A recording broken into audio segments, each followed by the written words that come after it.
La tercera jornada del Campionat Nacional de Lliga al grup tercer de la segona divisió B ha deparat la primera derrota del Club Deportiu Alcoyano en la present temporada 2017-2018, a més de la primera caiguda en un estadi que està poc acostumat a veure caure els seus. Durant les dues darreres temporades, el club del Collao ha fet del seu camp una fortalesa on només han caigut una vegada per temporada, xifra que ja està coberta en la present campanya. El Cornellà ha sigut el primer botxí dels blanquiblaus en un encontre en els que els de Toni Aparicio s'han estavellat amb el meta rival. La primera part del xoc ha estat marcada per la manca de joc dels dos conjunts, que ha deparat un encontre sense massa ocasions, però que els catalans han aprofitat millor. En poc més d'un quart d'hora de partit, el Cornellà s'ha avançat al marcador amb un gol del seu capità Enric Gallego, al remat verduc dels alcoyanistes.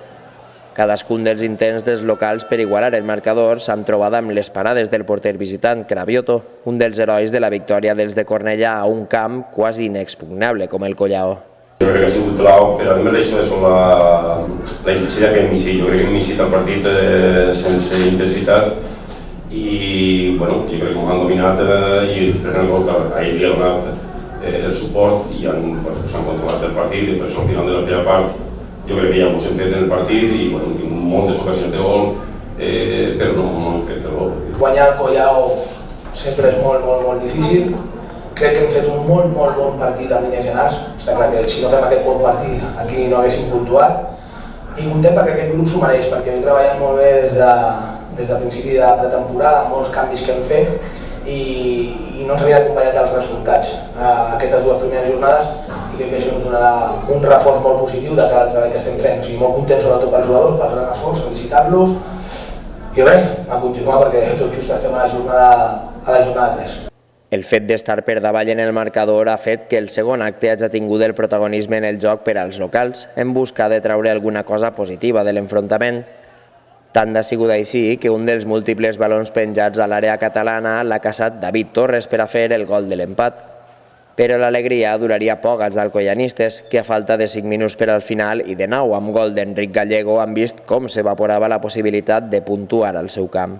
Per una part, jo crec que tenim controlat el partit, quan fem l'empat ja pareix que anem a per la victòria i en la nostra al final, si tu dones un gol al contrari i després sense intensitat, doncs molt complicat guanyar. L'Alcoyano és un equipàs.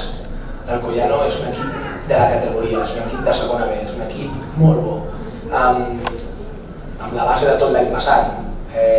I dominen molts registres, dominen poder jugar a futbol, associar-se, pilotada llarga de dos puntes que la fan de bona. Com no? El que sí que és veritat és que hem fet un gran esforç, hem fet un molt bon partit, hem tingut fases de tindre possessió de la pilota i ells ens han apretat, sobretot al quart d'hora últim de la primera part, ens han apretat moltíssim, però venir aquí a vegades has de patir. I hem patit, hem sabut patir i això parla bé dels meus jugadors. I crec que la segona part hem estat molt bé, hem estat inclús millor que ells i ens hem trobat amb el premi de gol i ens portem la victòria. La defensa és la tasca pendent d'un Alcoyano renovat per a esta temporada, que la propera setmana viatja a terres aragoneses per a enfrontar-se a l'Ebro.